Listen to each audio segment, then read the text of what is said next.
After a long investigation, 2 former members of the now disbanded Resurgence Valorant roster have been banned from the Valorant Champions Tour for 3 years for match fixing. Their teammates have received similar punishments for not telling Riot that they knew what was going on. There were thousands of dollars involved, there are some leaked text messages, it's pretty ugly stuff, and it's the first major match fixing scandal in Valorant's history.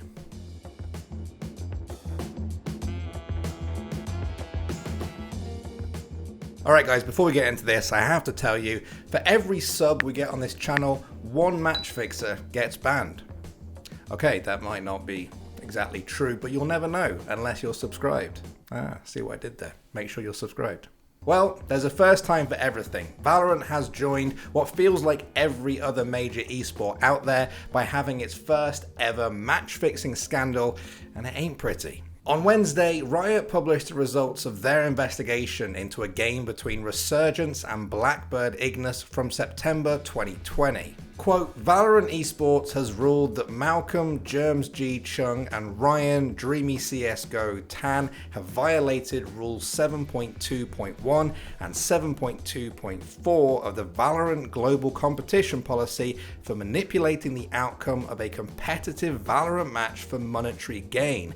They will be banned from Valorant Champions Tour for 36 months. The game was part of the ePulse Royal SEA Cup, a Southeast Asian tournament with a winning prize of $25,000. The investigation focused on 2 members in particular, Germs and Dreamy CSGO, former members of the now disbanded Resurgence. Now, Riot said they launched the investigation immediately after becoming aware of allegations of match fixing. Now, while we don't know exactly when that was, it could be as far back as April 2021. That's when a Valorant player from Singapore known as Kalel tweeted out a Google Doc called Exposing a Parasite in the Valorant SGMY Community. It was an expose of one of the players eventually named in Riot's investigation, Germs. This doc includes screenshots of a WhatsApp conversation allegedly involving Germs. According to Kalel, the conversation shows a person called Germs discussing how they bet 2,000 Singapore dollars on their own team losing a Valorant match. A link is shared which allegedly leads to a betting slip showing numerous bets on Resurgence losing to Blackbird Ignis. Over $3,000 had been staked. Now, we can't say for sure if this person was Germs, but whoever it was, they were about to win big. That round. Oh, Pablo! But look at that, BBI closing it out, saying we don't want any more, we have had enough, and that is going to be the game. In Game 1, Resurgence lost 13-10 to Blackbird Ignis with Germs KDA at 9-18-2. In Game 2, Resurgence got clapped even harder. As players, they're gonna double peeky maybe. Oh, Nyokin gets a kill. Oh, it's all over here. But nah, not able to do anything as BBI will secure their spot.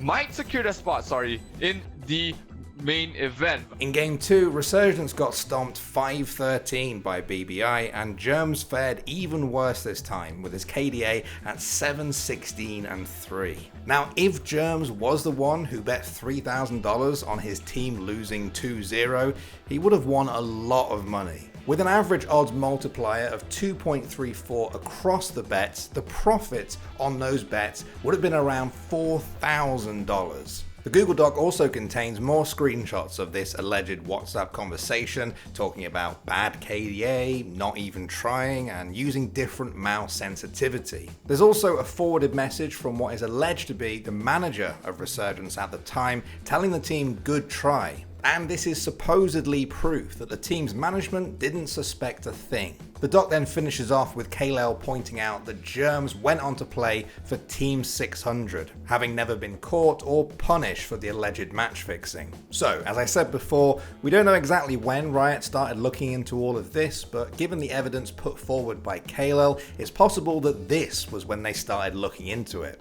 It's important to note that Riot's report doesn't reference these WhatsApp conversations as evidence evidence, but it does include some other shocking details. Quote, Riot's investigation found that Malcolm Germs G Chung and Ryan Dreamy CSGO Tan coordinated to bet against their own team, Resurgence. Germs G initiated the scheme and Dreamy CSGO provided the capital. Germs G then informed the rest of the Resurgence roster about his bet.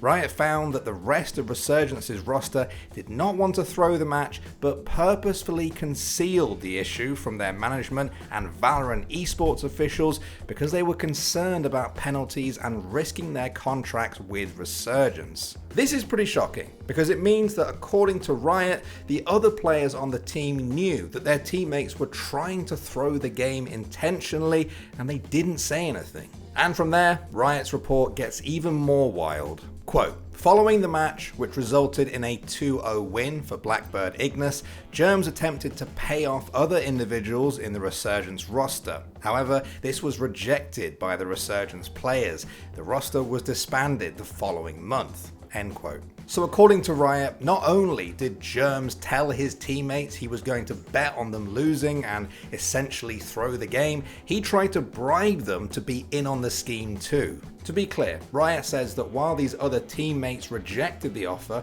and played to win, they were implicated in the investigation because Riot says they didn't tell them or their management about what Germs was up to. Before we unpack all of that, we need to talk about the actual ruling. Riot says that the punishments would be different for each of the players depending on their level of culpability. And right off the bat, that does make sense. I mean, the entire team was implicated in this as soon as they decided to not tell Riot about the match fixing scheme. But obviously you can't punish a player for not coming forward about one of their teammates breaking the rules as severely as the player that match fixed in the first place. And with that in mind, Riot decided to dish out the penalties as follows. Germs was banned for 3 years. The same punishment was given to Dreamy CSGO, who helped fund Germs betting, according to Riot. This means that those players won't be able to return to the scene until April 2024. That is basically a life sentence in esports terms. Boblek and Jab the Boy received Valorant Champions Tour bans for 1 year, while Mordecai and Benaf received 6 months each. Now you might be wondering why those other teammates received different punishments despite none of them actually being the ones who match fixed. According to Riot, they're also basing the level of punishment depending on the level of cooperation from the players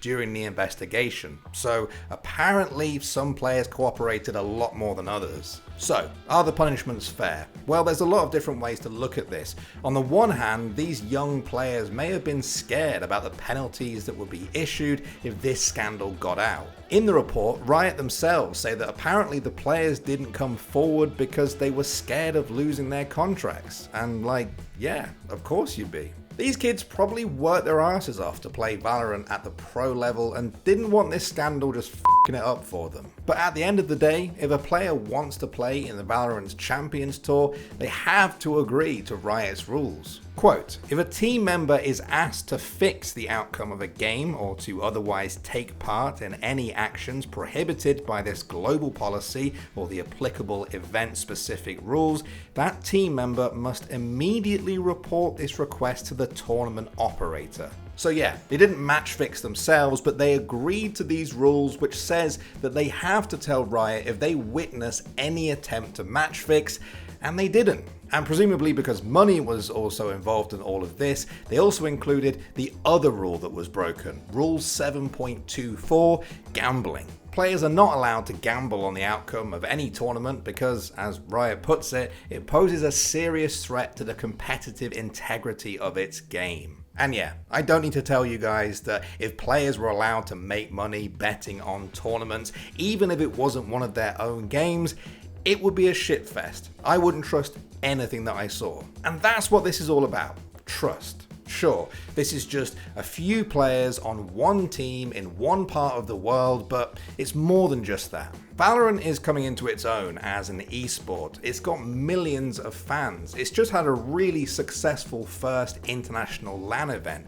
People are hyped, but they need to trust in its competitive integrity going forward. They need to know that the games that they're watching are free of any match fixing or inside gambling. Riot has stamped out what looks to be the first major example of that, and let's hope they continue to do so as Valorant grows. So yeah, they didn't match fix themselves, but they agreed to these rules which says that and they didn't. And they fucking did it.